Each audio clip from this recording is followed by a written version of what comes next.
Christy Fermin makukulong na may warrant of arrest na narito ang detalye. Naglabas ang Quezon City Regional Trial Court Branch 93 ang arrest warrant laban sa veteran showbiz columnist na si Christy Fermin pati na rin sa mga kasamahan nitong sina Romel Chica at Wendell Alvarez. Ang naturang warrant ay may kaugnayan sa isinampang label case ng kapuso actress na si Bea Alonzo noong nakaraang taon.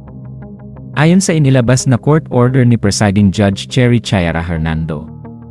Upon judicious evaluation of the information in the above-captioned case as well as the allegations in the verified complaint affidavit and the accompanying documents attached thereto, the court finds probable cause to hold the accused for trial. Ayon sa korte, maaring magpiyansa sina Christy, Romel, at Wendell sa halagang 48,000 bawat isa para sa kanilang pansamantalang kalayaan.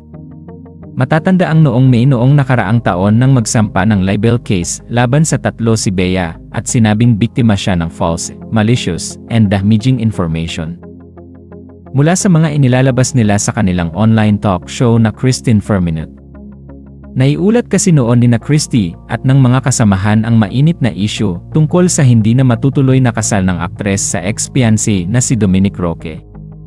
Ilan pa sa mga natalakay sa naturang online shows ang diumano'y hindi niya pag-file ng tax pati na rin ang reklamo ng dating driver ng aktres laban sa kanya. Ayon noon sa legal counsel ni Bea, she asserted her right to proceed with filing these criminal cases again. The individuals responsible for making all of these damaging statements against her.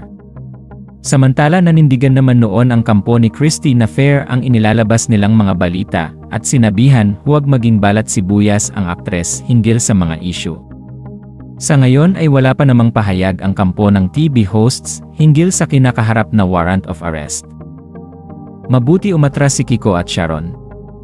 Ngayon si Bea. Naku Manay Christy, tumigil ka kasi sa pagkamarits mo. Mag-blog ka na lang, wag yun kung sino pinakikialaman mo. Buti nga sa'yo. Pati ginagawan mo ng issue para sa engagement. No need na isama ka pa sa kakasuhan ng nanay ni Gwen. Si Bea lang sapat na. Buti nga sa kanya. Kung magbalita siya sa mga artista, kala mo nakita, narinig niya in person, very sarcastic pa siya. Sa bawat ginagawa natin, may consequence yan. Magtanim ka ng mabuti. Mabuti ang aanhin mo, magtanim ka ng masama, masama din ang aanhin mo.